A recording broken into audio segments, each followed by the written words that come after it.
सभी एनडीए के कार्यकर्ता सामूहिक रूप से माननीय मुख्यमंत्री बिहार के सपूत नीतीश कुमार जी को माला पहनाकर स्वागत कर रहे हैं। सभी लोगों से आग्रह है, इस नवहत्या की धरती पर हमने माला पहना दिया, इसको याद रखिएगा।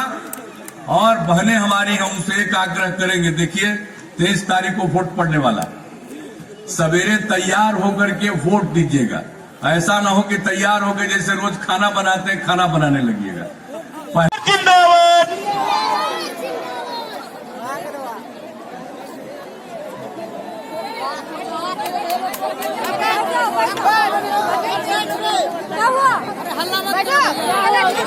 कांग्रेसी सरकारें बनी तो उन्होंने कहा सबको कि भाई जुबान मत चलाओ। हम तो उस समय विद्यार्थी थे, इंजीनियरिंग कॉलेज में गए थे, पहला साल था, और लोहिया जी की बात आज तक मुझको याद है और ध्यान में रहता है। कहा कि जब सरकार में आए हो तो काम ऐसा करो कि तुम्हारा काम बोले, जुबान चलाने से कोई फायदा नहीं है। और यही हम काम करते हैं। और बहुत लोगों को जुबान चलाने की आदत, समाज में झगड़ा पैदा करने की आदत। मेरी आदत जुबान चलाने की नहीं है। मैं तो उन्हीं चीजों को याद कराता हूं जिसका फायदा आपको मिल रहा है। अब बताइए, 7 निश्चय में हर घर नल का जल पहुंचा देना, 2020 तक काम पूरा हो जाएगा। हर घर नल का जल, हर गांव में पक्की गली और नाली का निर्माण, वो भी 2020 तक पूरा। हर घर में शौचालय इस साल बापू जयंती के अवसर तक पूरे बिहार में पूरा। और पहले कैसे रहते थे अंधेरा में, तबके को आगे बढ़ाया और हमने किसी की उपेक्षा नहीं की। सवर्ण आयोग बना करके जो सवर्ण समाज के लोग थे और जो गरीबी के शिकार हैं, उनके बच्चों को भी छात्रवृत्ति उसी तर्ज पर, जिस तर्ज पर पिछड़े वर्गों को दिया गया। और अब तो केंद्र में लागू कर दिया गया सवर्ण वर्गों के लिए, आरक्षित समाज के लिए 10% का आरक्षण। बिहार में भी कानून बना करके हम लोगों ने कर दिया। इसमें सबको फायदा होने वाला है, हिंदू समाज को, मुस्लिम समाज को, किसी भी धर्म के हो, सबको फायदा होने वाला है। कुछ लोग क्या अनाप शनाप प्रचार करते हैं, जब उनको 10% का आरक्षण दिया गया तो कुछ बोलते रहते हैं अनाप शनाप। अरे जो आरक्षण अनुसूचित जाति, अनुसूचित जनजाति, पिछड़ा वर्ग, अति पिछड़ा वर्ग या महिलाओं को मिला हुआ है, उसमें किसी प्रकार का छेड़छाड़ नहीं है। उस 50% आरक्षण के अलावे ये 10% का आरक्षण। पति पत्नी राज में 700 मेगावाट अधिकतम बिजली की खपत बिहार में थी और आपने हमको काम करने का मौका दिया। 13 साल में बिजली की खपत 5200 मेगावाट है। हर गांव में बिजली, हर टोले में बिजली। और हमारा निश्चय क्या था, हर घर बिजली का कनेक्शन देंगे। आप ही के कोसी इलाके के हमारे ऊर्जा मंत्री हैं विजेंद्र जी, और इतना बढ़िया से काम किया कि 31 दिसंबर 2018 का लक्ष्य था हर घर बिजली का कनेक्शन, 2 महीना पहले पहुंचा दिया। हर घर बिजली का कनेक्शन मिल गया। आपके अभी जो हमारे उम्मीदवार हैं दिनेश जी, आपदा के लिए कितना काम करते हैं, ये तो सुन के हंस रहे होंगे आप। जरा पता कर लीजिएगा कौन जब मुआवजा का बात कर रहा था, वो लड़का है, उसको पता नहीं कौन समझाया है, कोई भेज दिया होगा बिचवा में, जाओ आई जान लीजिए। इसलिए और हम तो काम करते रहेंगे। और किसी को अगर कोई चीज की कमी हो गई है, हम तो आज आए हैं चुनाव में, आज चुनाव के बाद फिर आएंगे और देखेंगे कि कहां किस चीज की कमी रह गई है, उस कमी को दूर करने की कोशिश हम करते रहेंगे। ये तो मेरा सब दिन का काम। और आप जाते थे, पति पत्नी का सरकार 15 साल रहा, कितना बार यहां से निकल के बाहर जा पाते थे। अब आज जब चारों तरफ जाने का रास्ता बन गया है, आप जरा बताइए, फसल सहायता योजना, कृषि इनपुट सब्सिडी, जो इस बार सूखे से प्रभावित इलाका है हमारा 280 प्रखंड, उन लोगों को हम लोगों ने दिया, अरबों की सहायता दिए। अब फसल सहायता योजना, फसल सहायता योजना में अगर किसी भी किसान को जो 7 साल का औसत है उपज का, उस 7 साल के औसत उपज से अगर उपज में 20% की भी कमी आएगी तो फसल सहायता योजना से उसको लाभ दिया जाएगा। ये फसल सहायता योजना राज्य ने शुरू किया। और किसको नहीं, कितना मुआवजा दिया है। ये कोसी का जो आया था आपका, जो 2008 में कोसी त्रासदी आई थी, कहां मिलता था पहले जी, बाढ़ आता था तो 25 किलो अनाज 4 महीना के बाद नाम बनना शुरू होता था। आजकल एक घटना घटती है आपदा की और 24 से 48 घंटे के अंदर उसको मुआवजा पहुंच जाता है। तो जाना करिए, हम काम करने वाले, हम जुबान नहीं चलाते। हम कौन क्या दिमाग में कहते रहता है। देखिए, हम लोग काम करने वाले, और कुछ लोगों की दिलचस्पी है समाज में तनाव पैदा करना, टकराव पैदा करना, झगड़ा पैदा करना। क्यों? क्योंकि जब झगड़ा करेगा तो कोई ना कोई एक तबका बिना काम, बिना कोई सहायता के हम लोगों के साथ हो जाएगा। ये मकसद है जो हमारे विरोधी खेमे के लोग हैं। और दूसरी बात है, आप जरा बताइए, हम लोग इतने दिनों से काम कर रहे हैं, हमारी बहनें यहां पर हैं, क्या सम्मान किया गया है। पंचायत हो या नगर निकाय हो, महिलाओं को 50% आरक्षण देने वाला राज्य बिहार है, पहला राज्य है। 3 बार चुनाव हो चुका। अब 1 लाख से भी ज्यादा जनप्रतिनिधि के रूप में महिलाएं अपने इलाके की सेवा करती हैं। ये साधारण बात है। महिलाओं में जागृति लाने के लिए हमने जीविका समूह बनाया।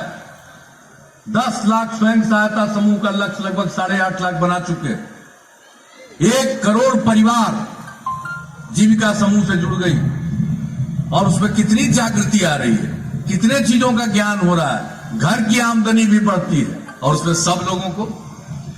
तो आप सोच लीजिए, लड़कियां स्कूल नहीं जा पाती थी, माता पिता गरीबी के कारण उसको कपड़ा नहीं दे पाते थे, मिडिल स्कूल भी नहीं जाती थी। हमने पोशाक योजना की शुरुआत की, मिडिल स्कूल में लड़कियों की संख्या बढ़ गई।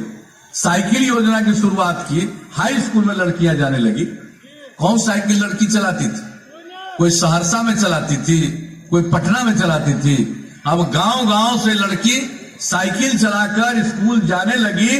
पूरे समाज का वातावरण बदल गया। टकराव, तो ये तो आप लोगों को सोचना, हम लोग तो भाई सबके लिए काम करते हैं। अब केंद्र में सरकार है, उसने देश की प्रतिष्ठा के लिए काम किया। और आप जान लीजिए, गरीब तबके के लिए रसोई गैस का कनेक्शन मिले, केंद्र सरकार ने योजना बनाकर उस पर अमल किया है।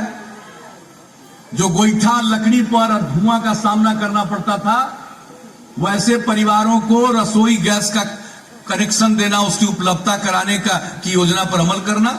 गरीब आदमी का परिवार बीमार हो, इलाज के लिए एक गरीब परिवार को 1 साल में 5 लाख रुपया देने की योजना केंद्र ने शुरू की। किसानों के लिए हर साल 6,000 रुपए की सहायता। और किसान के बारे में जरा जान लीजिए, किसान का सबसे बड़ा काम है, अरे हम सब दे रहे हैं मुआवजा। क्या बोल रहे हैं आप जो मुआवजा नहीं दे रहे? यहां का आकर के बताओ, कहां के मुआवजा की बात है? अभी जो आपदा हुआ है, एक का मुआवजा मिल रहा है।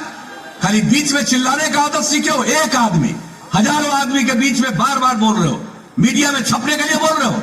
आओ, कौन किसान है जिसको मुआवजा नहीं मिला? यहां करके बताओ, हमको बताओ। पता है आपको किसान को कितना मुआवजा इस बार मिला? इनपुट सब्सिडी हम लोगों ने दिया है, फसल सहायता योजना शुरू की है। जानते हो मुआवजा किसको कहते हैं? और केंद्र ने हर साल किसानों को 6,000 रुपया देने की योजना बनाई है। और किसान की सहायता किस चीज में है?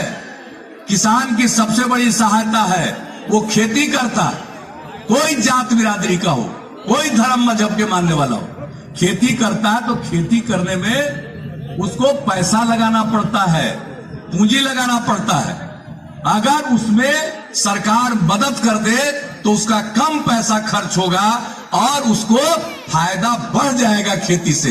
ये नई स्कीम केंद्र ने चलाया है, इसके लिए मैं उनको बधाई देता हूं। और महिलाओं को आरक्षण, 35% का आरक्षण सरकारी सेवा में, पुलिस सेवा में। पहले महिला पुलिस में दिखती थी, अब आजकल यहां भी दिखेगी या कहीं जाइएगा महिला पुलिस बल में दिखेगी। और बिहार में जितना प्रतिशत महिलाओं का पुलिस बल में हो गया, उतना शायद ही किसी दूसरे राज्य में। तो महिलाओं को उत्थान के लिए, वही अनुसूचित जाति जनजाति के लिए, अति पिछड़े वर्ग के लिए। और जो कुछ भी हम लोगों ने किया अति पिछड़े वर्ग के लिए, वो कोई मामूली बात नहीं। और अति पिछड़े वर्ग में सिर्फ हिंदू नहीं है, हिंदू मुसलमान सब है। अति पिछड़े वर्ग को जो 20% का आरक्षण मिला, आज कितनी संख्या में अति पिछड़े वर्ग के लोग आगे आ रहे हैं। और अब अति पिछड़े वर्ग को आगे बढ़ाने के लिए उनके बच्चे अनुसूचित जाति जनजाति के आगे बढ़े, न सिर्फ स्कूल और उसके छात्रावास, ये सब का और अल्पसंख्यक समाज का जो सरकारी छात्रावास में रहता है, आवासीय विद्यालय में, उनके बच्चों को छात्रवृत्ति के अलावे अब 1000 रुपया हर महीने में, अब 15 किलो अनाज हर महीने में देना शुरू किए। कौन सा काम जहां बचता है नहीं हम लोग कर रहे हैं। हम लोगों का मकसद है कानून का राज कायम रखना और न्याय के साथ विकास करना, समाज के हर तबके का विकास और राज्य के हर इलाके का विकास। इसी में हम लगे हुए हैं 13 साल से। अब किसी को बताने की जरूरत नहीं है कि पहले क्या स्थिति थी, आने जाना का क्या रास्ता था, स्कूल का अस्पताल का क्या हाल था। ये सब हमको बताने की जरूरत नहीं, आपका खुद का अनुभव है। और ये जो हमारा सिलसिला है, समाज के सब तबके के प्रति सम्मान, चाहे हिंदू हो या मुसलमान या किसी भी धर्म मजहब के मानने वाले हो, चाहे ऊंची जात के हो या पिछड़े वर्ग के, अति पिछड़े वर्ग के, दलित, महादलित, आदिवासी, स्त्री या पुरुष, सबके कल्याण के लिए हम लोगों ने काम किया। और उठा करके देख लीजिएगा, आजकल जो वोट उठ मांगने आवे उनसे जरा पूछ लीजिएगा, अल्पसंख्यक समुदाय के लोगों को तो सबसे पहले सवाल पूछना चाहिए, अरे क्या मदरसा का हाल था पहले? मदरसा के टीचर को कुछ मिलता था? गए थे 15 साल जो राज था एक परिवार का, पति पत्नी राज। अब पटना में लोग गए थे कुछ मदद मांगने कि मदरसा के शिक्षक को मिलना चाहिए, तब मदद मिला कि नहीं मिला ये तो वही बताएंगे, लेकिन पिटाई तो जम करके हुई थी।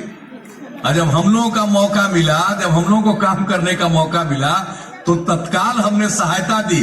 और अब आते आते मदरसा के शिक्षकों को वही सहायता तनख्वाह के लिए देंगे जो हम सरकारी शिक्षकों को दे रहे हैं। ये स्थिति पैदा करना किसी ने पैदा किया है सर, तो ये सब सोचिएगा। था तो ललटेन का सहारा लेते थे, अब बिजली आ गई, बल्ब जलने गया लगा, अब ललटेन की जरूरत खत्म हो गई, हर घर से ललटेन की जरूरत। अब ऐसा बना दिया, सब लोगों के लिए हम लोग काम करते रहते हैं और सब दिन काम करेंगे। तो हम तो आए हैं आपके बीच में, हर समुदाय के लोगों से, पुरुष स्त्री सब लोगों से, युवा सब लोगों से कहेंगे कि काम पर ध्यान दीजिए। और कुछ लोगों का लक्ष्य रहता है सत्ता में आओ और माल बनाओ। राष्ट्रपिता बापू ने क्या कहा था? 7 सामाजिक पाप से सबको सचेत किया था। और एक पाप गांधी जी ने क्या कहा था? एक पाप कहा था काम के बिना धन। काम के बिना धन, धन कमाने के लिए मेहनत करो, काम करो। और यहां लोग सत्ता में आकर के धन कमाते हैं, बिना काम के धन कमाते हैं। ये तो सामाजिक पाप है ना जी। अंदर चले जाते, कहते फंसा दिया। कौन किसको फंसाएगा? हम लोगों का संविधान ऐसा है, बाबा साहब भीमराव अंबेडकर का बनाया हुआ, जिसको संविधान सभा ने मंजूर किया, देश ने जिसको स्वीकार किया। ऐसे ही कोई किसी को फंसा नहीं सकता। इसलिए काम करना चाहिए। काम करने के बजाय कुछ लोगों की दिलचस्पी होती है कि हम माल कैसे बनाएंगे। तो ये तो सोचना आप लोगों का काम। और हम लोग इतने दिनों से, अब जरा बताइए साहब, बजट क्या था पहले?